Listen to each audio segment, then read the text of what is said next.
G'day, welcome to the Financial Bloke Podcast, the podcast for people seeking the wisdom needed to grow their family's wealth and live a happier, healthier and more prosperous life. My name's Ben Law and I am the Financial Bloke.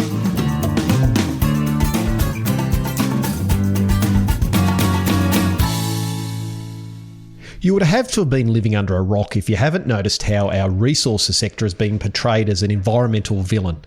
And I'm not here to talk about whether this is the right or the wrong view, but I want to point out that the unintended consequences of the policies created off this narrative are significant. I mean, just look at the mess our energy sector is in. Now, the energy sector was unable to effectively convey how having a strong and secure energy sector is to our country. Now, of recent, I've started to become especially concerned about how our ag industry seems to be heading down the exact same path. My sense is that ag has almost lost all control of the narrative and is increasingly being painted as an environmental villain by not only vegan and environmental activists, as well as some in the plant-based foods marketing machines. Now, you might be thinking, we feed the world, Ben, and everyone loves a farmer. And, I think historically, you're right. But I'm not so sure this will continue if we don't get control of the narrative. Now, if you doubt anything about this sort of idea, well, have a gander at what's happening in Sri Lanka, Ireland, Canada, and the Netherlands. And as I said before, our own energy sector. And I think all of these should be canaries in our coal mine. And that brings me to our guest today, Mark Davie. Mark's a director of Keppel Brands, a director of AgForce Queensland Cattle Commodity Board, and the chair of the Australian Beef Sustainability Framework. Mark and I are going to be talking about whether agriculture is actually being painted as the villain and whether we need to take back control of the narrative. So without further delay, welcome, Mark. Thank you very much, Ben, and thank you for, making the time for such an important conversation. My pleasure. Now, I'm going to start off with, it seems to me, Mark, that we see a lot of politicians, the corporate media, and many large corporations themselves are blindly going on a bit of a, I suppose you'd call it a climate crusade, with absolutely no concern for the collateral damage incurred. And I want to be really clear before we start that I believe we have a significant environmental responsibility and humans are having an impact on the planet. And we need to protect our home in the universe, full stop. But what I fear is we're falling into a bit of a trap where we're solely focusing on intentions, but with virtually no regard for the outcomes. And you only have to look at the mess our energy sector is in at the moment. I mean, it's just crazy. And now a few weeks back, I saw you having a healthy, respectful and fact-based debate about the beef industry with someone with a huge public following. And I thought, this is a bloke I need to talk to. And now, because you're the chair of the Australian Beef Sustainability Framework, I reckon you'd have a strong knowledge on many of the key issues facing ag on this front. So where am I going with this? Well, I'd like to start with whether you share my concerns about the importance of ag gaining control of the narrative. And the second part, is this a much bigger problem than what we give it credit for? No, it absolutely is a huge problem. And it's the reason that I'm in the roles I'm in. So I came to beef production a little bit later in life than most people, so only within the last 8 years. And having lived in Brisbane for about 15 years before that, I was lucky enough to be on family cattle property just north of Yeppoon here, and living there and enjoying that lifestyle. And then hearing these messages within the media and both globally and domestically, kind of saying that we're the problem. And when you sit there as a producer, I think that's why producers get so frustrated, because you're sitting there thinking about things you do every day, about, how you look after your animals, about the other animals that you're helping to support on your property and protect and nurture with things like removing of weeds and controlling the pests. And then you're seeing this kind of narrative being built in the media that you are the problem. And that's why I got engaged. And I was listening to a discussion around the ancient Greeks. And the ancient Greeks used to think about all these things like happiness. And they have like 5 or 6 words for what happiness is, because when you think about it, you can have very different kinds of happiness. That happiness when you see a long-lost friend down at the pub for the first time, versus other things you're doing. And there's one called eudaimonia. And what that means is a deep, abiding fulfillment. And as soon as I heard that, I just thought that is exactly what it is. That is what people in agriculture, that is what people in beef feel. And that is why they struggle with, the messages and the way they're being portrayed. And that's what brought me on the journey to get engaged with how industry can address that, how we can build the profile. And I think the big thing is we can't feel like we've got to control the narrative. We just need to inform it, and we need to inform it meaningfully. And there are different ways we can approach it. So one of the ways is the Australian Beef Sustainability Framework. So this is our latest report, hot off the presses of the last 12 months. And what that involves is going to stakeholders, industry, even the people that, are potentially opponents of the industry or perceived to be proponents like the NGOs, and talking about it to them in an open and honest way. So we've got a couple of key values at the ABSF that we build it on. And critically it's about transparency, inclusivity, credibility and practicality. So being transparent in what we're doing, ensuring the data we present and bring to the discussion is credible, being inclusive, so inviting, everyone that wants to throw rocks at industry, but also ensuring it's practical, that it's items we can manage and, trust that data has integrity and can be captured to showcase what industry is doing.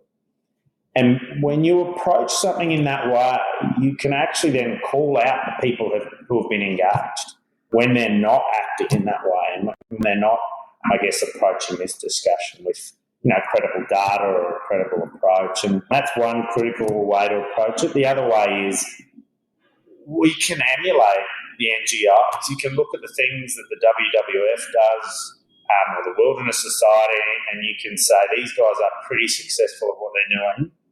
Why aren't we funding this? We've got a $30 billion industry and we just don't put money into. Why isn't there a beef NGO that can pursue these ideologies in a different space? But obviously we've also got to do it in that credible, open, transparent way as well. There's multiple ways to approach the problem, and I think the important thing is we can't just be yelling at opponents. And the discussion you saw was a discussion with somebody from the plant-based industry, and they'd shared something on LinkedIn about the beef industry claiming it's going to reduce its carbon emissions by 30%. Now, I could dispute that straight away because we've got a highlight figure this year based on 2019, and based on 2005 baseline, we've reduced our emissions this year by 58.21% from a 2005 baseline. So we're already at 58, and there's somebody from an opponent industry calling out and saying this industry is not going to achieve that. And a little bit further investigation, they sell plant-based cheese. And so there are some opponents out there that are they want to make this association that beef is bad or animal industries are bad and they're the problem because they're linking their product. They're linking what they're going to market. But if you're going to get into a debate, I think you need to have a bit more behind you than, just trying to push not cheese to children. And the other thing that I really feel and that people in the beef industry probably feel is I think in the end, if you are ethical and you are doing things for a greater good, be that the environment or be that something as noble as feeding people, you will win out long term. And I'm an absolute optimist about that. What we don't do is we don't fund how we're going to measure and how we're going to portray that story. And, I think some of the discussion around climate change is critical, but we cannot address climate change in a bubble. We cannot measure our environment solely on carbon, and we cannot feed people carbon. You can try, I guess, but, I don't think it probably tastes too good. So we've got to address climate change, sure. We've got to feed the world, and we've got to help look for and care for our environment and make sure we can protect our biodiversity for future generations. We can't do any of those things on their own, and I think that's why it is important that, this discussion goes beyond just, the zealots. And we're seeing things like the reduction of fertiliser, and the poster child for the reduction of fertiliser was Sri Lanka. And that was how the UN was upholding them as going to be address this problem and being the most proactive in the developing world. Now their people are starving, that people are dying on the streets. They're having to buy in rice in US dollars, which as a third world country is absolutely terrifying. Only yesterday I saw a story in the Wall Street Journal that looked at how does food insecurity affect different parts of the world. In Australia, we spend 15% of our family budgets on food.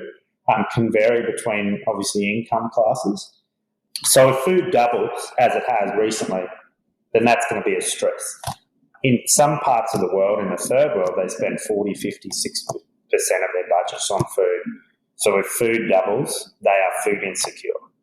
And when the solution to a global challenge is to, stop producing food and, reduce the number of animals you're growing in a country like Ireland or in the United Kingdom by 30% to achieve a climate goal, and another part of the world is going into starvation, I'm just terrified by the prospect, and I think as a civilization we need to be better than that, and we need to look at our problems a little bit more globally and a little bit more balanced, because food and energy don't matter until they do, and then they really matter.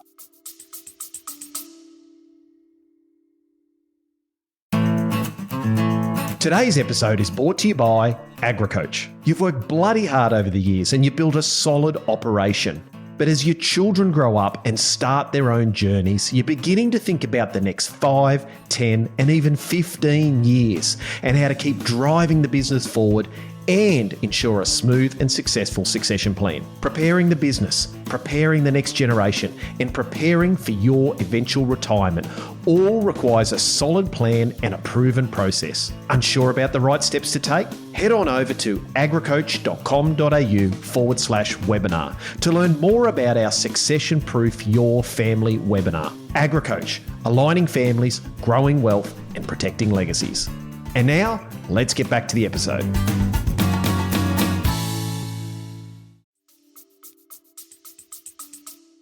Yeah, what is it like oxygen? You don't realise how important oxygen is until you don't have any. Yeah, absolutely.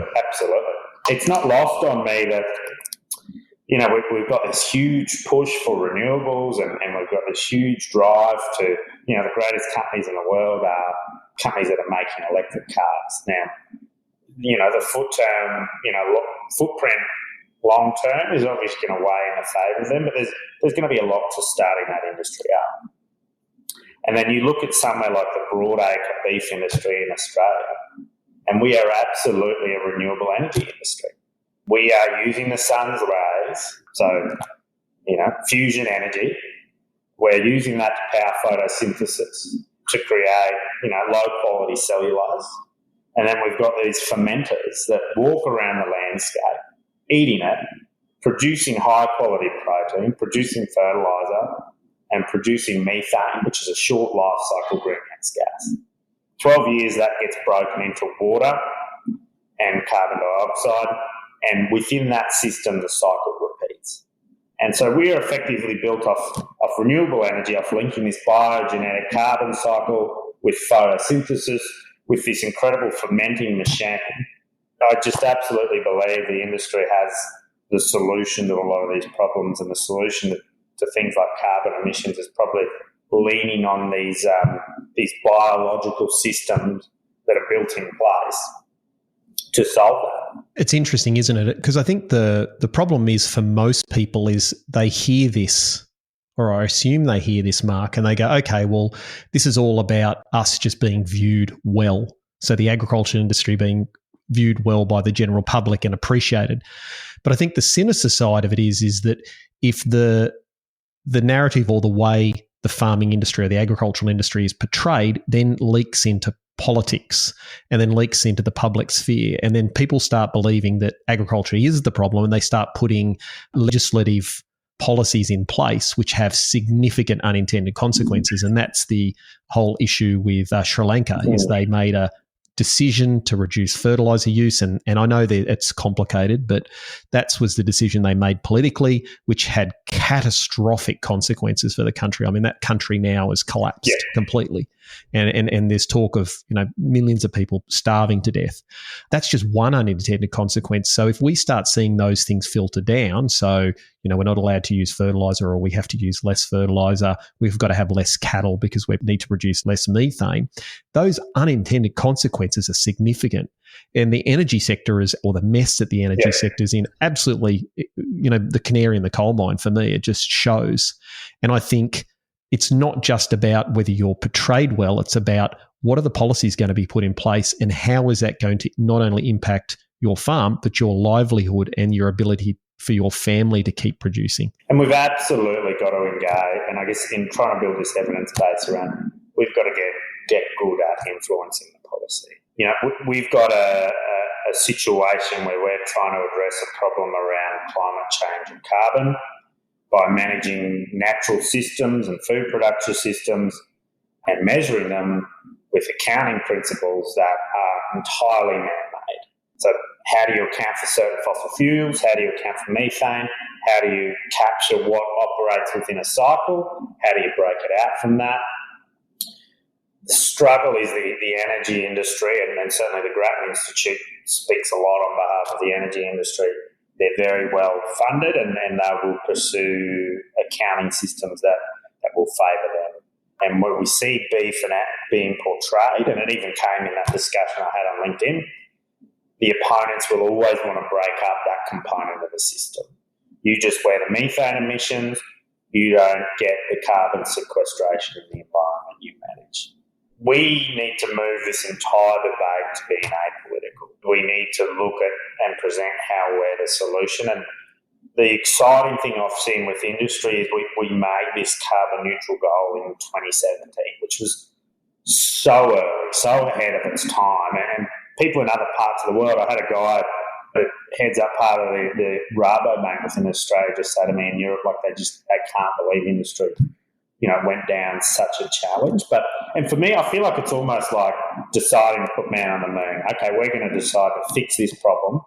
And if you don't have that goal, you're not going to get there. So therefore, MLA's gone off. They've looked at what are the pathways we can go down. So we can look at reducing our emissions. We can look at how we manage carbon within the landscape. We can look at how we upskill our people to help in this process. And we can look at the integrated management of those systems. And we're funding that with hundreds of millions of dollars. And by already having how we're going to shape it and how we're going to, use food additives like Asparaginopsis or 3-NOP is a big one that could be useful in those northern extension systems where you're doing early life training and weaning. That means cattle go out into that environment and produce less emissions. We've already got solutions to a problem. And I was involved in the Queensland government putting together their carbon neutral ag strategy recently. And what you see in some parts of it is MLA's work being presented back to industry. And in countries in Europe where they haven't done that and they haven't presented a solution, what they're seeing is cut your production. Because the biggest challenge facing our industry, and we have to address it right now, is the half-life of methane will enable the meeting of 2030 garden solutions pretty politically expediently.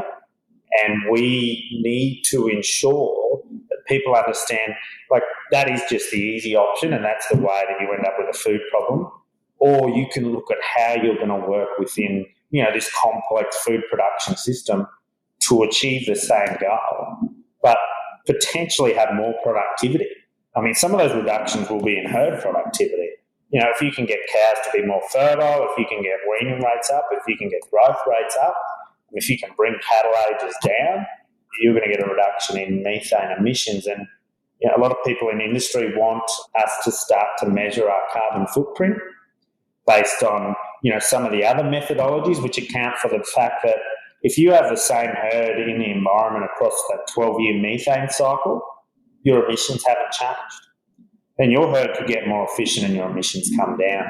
And I guess the challenge I look back to industry is you need to make that position. We need to decide this is how this biological system should be accounted for. This is the methodology we will stand by. This is the reason why. And then we need to push that on MLA and RMAC and how industry communicate. But no one else is going to decide to change that methodology without industry. Yeah. And then we've got to get vocal with why we're the solution and why we can address that problem in this way. So, Mark, if I put myself in my dad's shoes, who's a grazier, and I think his comment, if I talked about this, would be, and he's going to listen and he's going to probably laugh, but I'm guessing it'd be something along the lines, I've got enough to bloody worry about. Why do I care about methane, cow farts, whatever you want to call it? Why should we even care about this? We've got better things to deal with. I think I know the answer, but why the hell should the average producer, let's just be blunt, why should the average family that's producing beef or any meat product give a shit? I guess the challenge is we don't really have control without engaging in it over how we're going to be measured or managed. So how the government's going to regulate? Yeah, how we could be regulated. And so what I do know is there are probably hundreds of lobbyists across Europe and, America that believe we're the problem, and they'll get up today and they'll go into Brussels or they'll go into Washington and they will persecute how this should happen. And we had a great presentation at our launch by a company, Stars, that import into Japan, so export from Australia. And Japan is 26% of Australia's beef exports, meat from McDonald's and also for their own supply chain. They're listed on the JASDAQ. And to maintain effectively a prime company classification on the JASDAQ, they're going to have carbon neutral plans implemented. They're going to have, nature, I guess, positive plans implemented by a set time period. And so a financial reporting system in the other side of the world will bring that challenge to us. I mean, so the two critical things are probably the carbon piece and the deforestation piece. And we need to be influencing this policy now and demonstrating how we are actually a nature positive, industry. And how we get portrayed in those things is the challenge. So the farm we were on had a large blue gum plantation, which was put in by a business as one of those funded schemes. You're a financial planner, so you know all about them. I saw those many years ago. But it got blown over in a cyclone. We had to then fund clearing it up, across 3,000 or 4,000 hectares. In a cyclone, it goes every which way and it gets filled with lantana then, because everything else will occupy that space, and those root dominant species or those introduced species take hold. But what we saw from that was a change on the SLATS report, which is probably a report that a lot of producers would be familiar with. And in that particular year, we'd effectively made our region highlighted as a deforestation hotspot. And that was the other thing that wanted me to get involved and get active, because here we were actually, regenerating the landscape, trying to keep every tree that was still standing up. And down south, we're portrayed as a problem and it's disgraceful, and these farmers and their bulldozers. But it's a completely different story on the ground, and we have to address deforestation by working on how it needs to be defined, because at the moment we've got people measuring the environment from canopy change on a satellite via a predetermined definition of what a forest is and what a woodland is, and then they're portraying it as deforestation. Managing canopy change from a satellite is a very accurate way to manage canopy change from satellite. Nothing else. It doesn't manage the quality of the environment. And that's why we as an industry need to go to this nature positive argument. We need to build it out. We saw the state of the environment come out. And in the fact sheet, one of the first points is, over this time period, producers have cleared 7 million hectares of trees. 6.3 million were cleared without federal approval. Now, federal approval wasn't required. Tree clearing and vegetation is heavily managed by state governments with some of the most advanced monitoring systems in the world, and reported on and persecuted if there's infringements. So we are complying under the strongest system on the planet. At the same time, our governments are portraying us as being a problem. And of that 7 million hectares, 85% of clearing is brigalow and mulga, and it grows back over that period. And so we need to actually explain what it is we're doing. And some of that 7 million could have been the same paddock 3 times. So we've got to take these debates to the ground and to the people. And the EU have got a zero deforestation in supply chains target. And what that means is anywhere within that supply chain can't have deforestation. So it's a challenge globally because there are a lot of other production systems that are fed from kind of soy out of Brazil. And this was one of the most heavily voted for regulations by the people of Europe, and their parliament upholds that. So you're upholding a regulation on the rest of the world voted for by the people that live in one of the most heavily already deforested and developed parts of the planet. Like, it reeks of colonialism. Well, it's just hypocrisy, isn't it? Oh, it is absolutely. And what we need to do is actually inform that. And I've had discussions with people out of NGOs that say, like, this is problematic. And the other thing is the person that also controls it, the person that defines deforestation. So there are many definitions. In the ABSF, a forest is 20% canopy cover at 2 metres high. Most people would look at that as a layman and say that's not a forest, but we had an expert roundtable come up with that definition alone globally. Woodland is 10%, 2 metres high. The EU definition comes from the FAO. That's 10% but 5 metres high. So that definition might actually work better in Australia because of the tree height and because of our management systems. And what we had in the last slats was they actually changed their definition from 20% 2 metres to 10% 2 metres. So what you're going to get is a worse result because you've changed how you measure it. And it impacts us globally because, you know, we've got a law firm out of the UK at the moment trying to get the leather industry to recognise that they can buy beef leather hides from Australia because it's deforestation free. And then we've got a kind of government message coming out that we've got this clearing problem. It seems to me that this is a fact-building mission to be able to build the accurate facts, a definition problem. So in other words, like, we need to be able to clearly define what a problem is and what is a natural required thing to happen. And the last one is it's a marketing problem and a negotiation. So being able to construct enough information, understand how it works, and then lobby the appropriate people, shall we say, or organisations to be able to combat that. And it seems to me that that's such a big step away from the agricultural industry's normal home of everything's very practical. So if I think about the background I grew up in, we're all about practicalities. You know, does this really matter that someone in Brussels in Europe turns around and says we need to have a deforestation-free supply chain? Well, nowadays it does. So it's so far removed from what farmers, graziers and the ag industry has really dealt with before. Would you say that's a fair point? I mean, obviously we've got a bit of an exposure to that with the beef industry exporting to other countries, so we have to meet certain criteria for disease-free, etc. But this is a whole new world. And so what you mentioned before, I'm going around a bit in circles here, but as I'm thinking, but what you mentioned before about the World Wildlife Fund or the WWF is they're very heavily funded, whether you agree with them or not only their research department to be able to control the story or influence the story, and then they heavily infiltrate and negotiate and influence the powers that be, whereas we just don't seem to have that as an industry or haven't historically. Yeah, absolutely. They're very good at what they do. And, you know, a lot of people that work in these organisations, they're good people at heart, and they've probably got an ideology that they believe, and what we have to do is help them realise we're the solution to that problem. And I think we're getting there. And because people are generally well-intentioned. There's obviously going to be some people that are, you know, no one should ever eat an animal and, you know, absolutely zealots about it. And we've just got to speak to people that are trying to solve the problem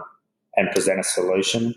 At AgForce, we're very fortunate to have a policy officer on the cattle board that's ex-EU and ex-worked for a Dutch farming organisation, Eva Bissling, and he worked for an organisation over there with about 50,000, I think, or 30,000 farmer members, all dairy farmers.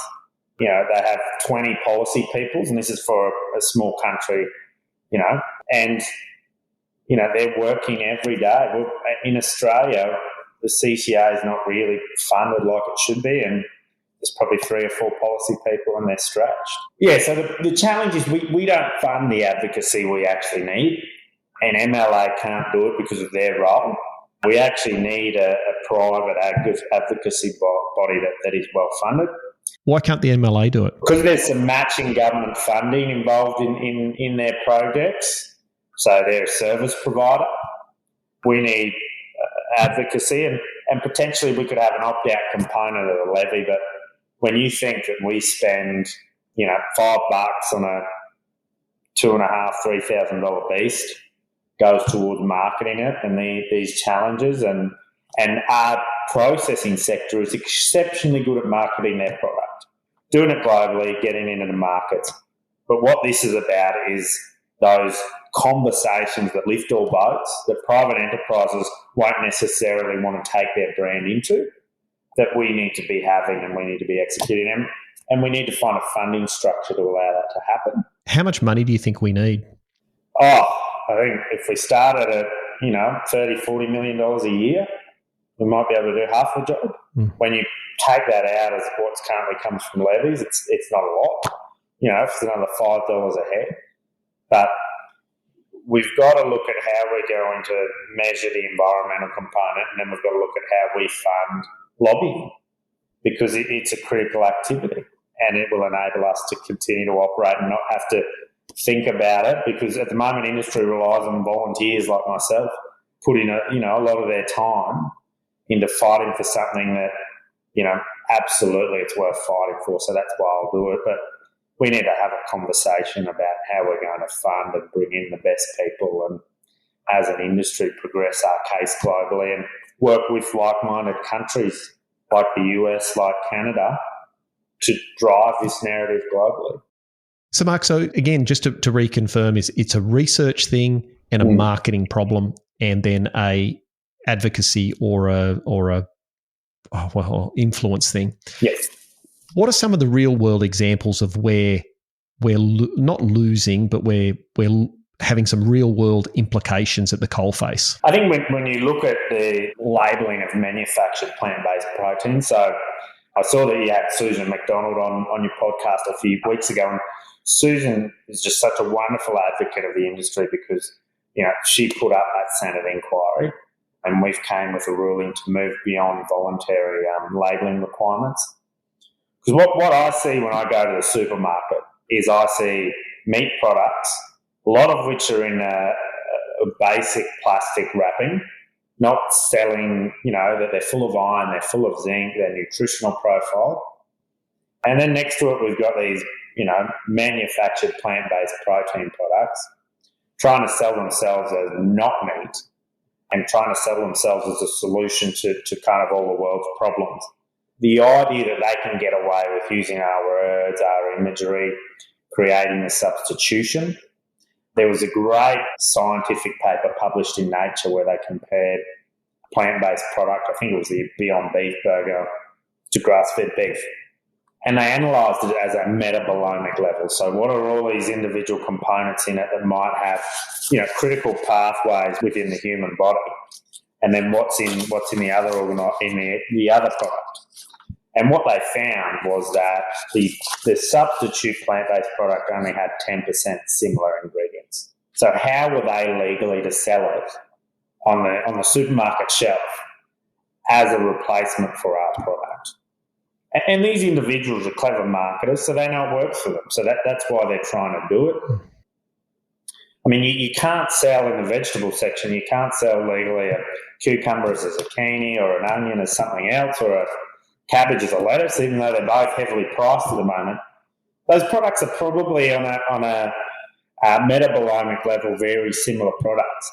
But for some reason in this space where we've got this product that has effectively helped people to evolve, from the trees to the moon, that's provided critical building blocks for the developments of our brains. And we suddenly think we can put in a substitute and sell it to children that isn't it. They add a few components. They add some iron that's not heme iron, so it's not as bioabsorbable. They add other non-bioabsorbable nutrients to say that this is like eating that product, and it's just not. And people are confused by it, and we as an industry need to maintain that pressure. And I think France has got the first lot of legislation in the EU coming in to stop it in October. And we've got to make sure it happens here, because it goes back to the ethics. How you can go and market and sell this product. And there are some statements that these products make that are just so damaging, because they're trying to paint us as the problem and them as a substitute based on a loose link that they're a replacement, and it helps build up the marketing piece. I think we saw, and I'm going to touch on my second submission here, and do some direct quotes so I don't get myself into trouble. But there was some Senate discussion with the CSIRO on the 28th of October, so Larry Marshall, who heads it up, looking at how a study got funded that looks at how beef fills people up and why a plant-based product doesn't do the same. So trying to compare them to enhance how they make their products. And I guess the challenge I have is, for the last however many years, producers have paid their levies. They've built up all this research around meat, about what's in it, what's good for you. We've funded organisations like the CSIRO and things through MLA, and then they're going to go and make a copy product, and they're going to use all that scientific basis to help do that. Anyone that's an investor in these kind of products, we've had Beyond Beef release their last quarterly in the last week. So here you've got the biggest plant-based meat manufacturer. They've got the biggest footprint in more food service organisations in the world. They've got deals with McDonald's. They've got deals with, hundreds of them globally. They're in the most retailers. And their gross operating profit was negative 6%. And then they've got $100 million in operating costs and margin. They're losing $150 million a quarter. If you're an investor in a plant-based meat company, good luck. I hope you're valuing it properly in your portfolio, because there isn't any light at the end of the rainbow, because all of that energy could be actually invested into our current food production systems, into eating products that could be grown on those fields that aren't going to be taken and aren't going to be broken down through fermenters. And one of the processes, do you have any idea of how these kind of the soy protein isolate is produced, Ben? Oh, I'd suggest it'd be significantly processed, and I reckon it would use a huge amount of energy. That would be my guess. Yeah, and I'm a biotechnologist as well, and it's effectively, one of the systems is they're taking this protein, they're centrifuging it, and they're doing what the industry calls isoelectrification. What that means is they're adding acid to reduce the protein out, and then they do it again, and they do it again, and one of the byproducts of this big industrial process is food for cattle, and then at the end of it they get a soy protein that they can mash up in a highly processed way and present it as a solution to the world's ills. Well, I think that farmland could be put to better use to produce better nutrition, and I think consumers globally have probably voted against it. So we're a food manufacturer as well. I get global reports from some of the companies that make and innovate in the product development space for food service and convenience. And if we go back 2 years, every single product, McDonald's in Paraguay, some other chain in the UK, there would be 30, 40 plant-based substitute products. The last month, there was none. Like, the consumer has voted and this conversation's moved on. So let's stop these impersonators. Because you know what? If you want to make that product, you should go and do it, but sell it under what it is. Like, just don't take our labels, our images, our descriptors and make this tenuous link. I believe in free markets, and I believe if you want to go through that process and market a soy patty, go and do it. But that association, it does create confusion in the consumer's mind, and they're doing it with a product that is so critical for our health and development. And it's interesting, it's marketing 101. When you want to sell something, you've got to create a problem, or you've got to find a problem to solve. And the problem here we have is that there is no problem to solve. They've got to create a problem. And that to create that problem, we have to sow distrust in a product, which would be the beef industry. So beef's bad because you're eating animals, methane, carbon footprint, whatever it might be. And so they've got to produce this research and this information to start to unnerve people. And they do that using all these things. And so they've got to make that problem. And then they come up with this magical solution. And that's the way the world works. It's not nefarious. That's just the way the world works. I mean, the first car that Henry Ford produced, he couldn't have produced and sold that car unless he sold the virtues of the car over the problems, which I think originally was something along the lines they were worried about all the horse shit in New York. The sheer volumes they had to get rid of. Yeah. So, and look, we're starting to run out of time now, but what I probably want to say, Mark, is to sort of, if you'd let me summarize what I think you're trying to get across, is that there's a real problem here, not just a reputational problem, but a real world problem that legislation, regulation is going to come in on farmers and graziers that's going to significantly impact their profitability if we don't get control of the narrative, get the research, give the truth and the facts, and then influence not only society but the politicians who regulate us. There's going to be an awful lot of heartache and pain to come. Is that a reasonable summary? Yeah, there's absolutely a lot at stake. So we've got to fund it. We've got to tell those messages. We've got to demonstrate how we're addressing the carbon challenge, because we can do that for other industries. But also we've got to measure all those things, because I saw one plant-based product trying to claim an improvement in biodiversity. And there's 50% of the Australian landscape that producers are managing. And there are activities we do that help to support and help create an environment that also our native animals can thrive in. And these things can coexist. Well, they have to coexist. They have to, otherwise we'll starve. That's the reality of it. Like, the world needs to eat. But we've got to drive our environmental regulation to also have flexibility, so that what really matters is what happens on the ground, is the number of koalas on the trees, is, the biodiversity you're creating in the landscape. It's not about locking up land, because that also then feeds into the carbon problem. We had these enormous bushfires in 2019 that released all of our carbon emissions in a couple of weeks, equivalent to our entire carbon emissions normally. And if you've got beef in the landscape, you're managing fuel loads.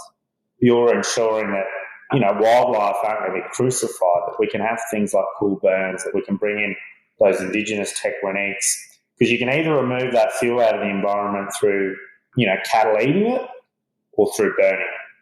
But then you will stop that bigger eruption of carbon into the atmosphere. So I think how we engage with the government in the environmental space as well after the State of the Environment report is going to be critical, because if I would say anything to the minister, it's that we are the ones that can make the minister look bloody good over the next 5 or 10 years, whoever sits in the environment chair, because we can deliver those solutions, but we can also feed people.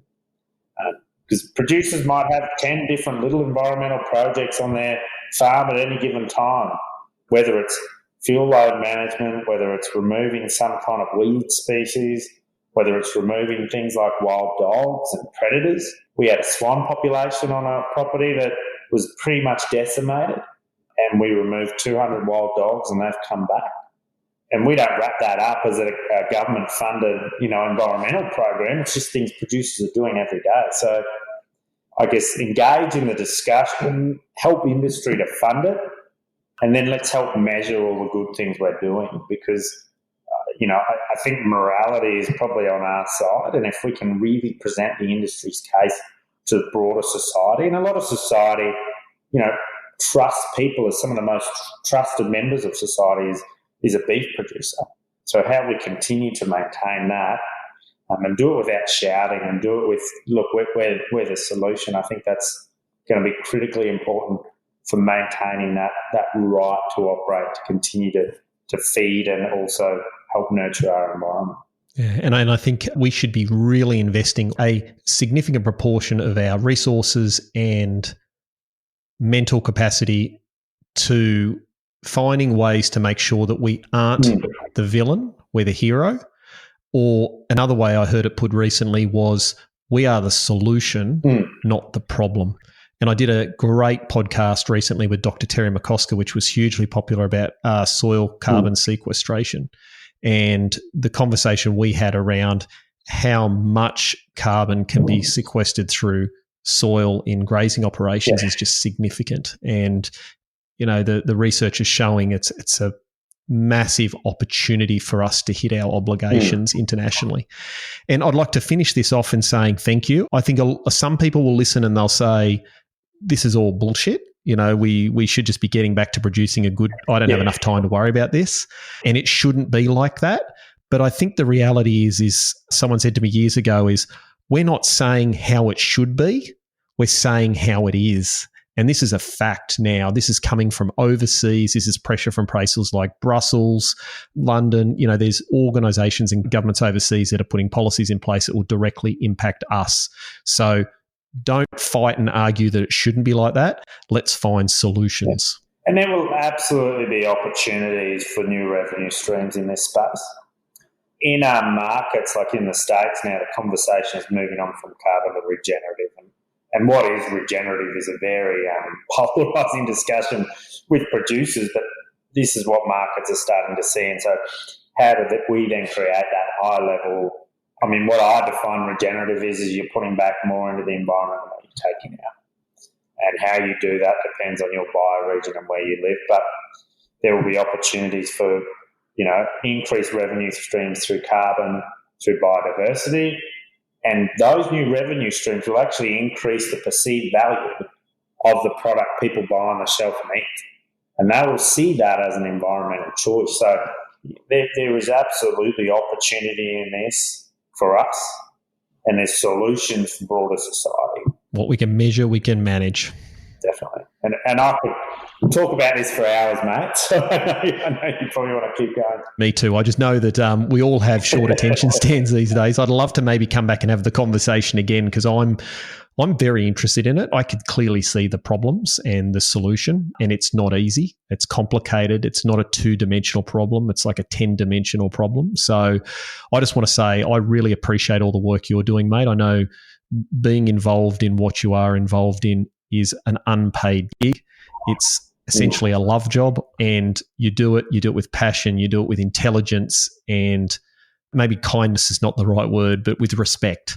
And I can see that you're focused on solutions to problems, not just identifying the problem. So, mate, thank you. I think you're adding substantially to the ag industry. And if anyone has any questions, they should reach out to you or have a conversation. So if anyone wants to find you online, Mark, where can they find you, mate? Yeah, just Facebook, LinkedIn. Yeah, just drop me a message or send me a request, and happy to have a discussion. And I think the big thing is we've got to approach it in a way where you give, you know, your opponents or other people a benefit of the doubt. You know, take the high road, present the solutions. But yeah, by all means, thank you very much for your time, Ben, and congratulations on the podcast. You know, I think you created some really great conversations. So just a couple of points before we go. If you want to know more about the positive environmental story for integrating carbon credits into a beef cattle operation, see episode 15 with Dr. Terry McCosker, which has been one of our most popular episodes. Also, in episode number 13, John Moore mentioned how he managed to sustainably reduce the amount of fertiliser needed through the regenerative practices he used on his dairy farm. If you're enjoying the podcast, make sure you let me know on Facebook or Instagram, or send me an email. And you can always help a bloke out and share the podcast with your family and friends. Thanks for joining me today, and I'll see you in 2 weeks' time.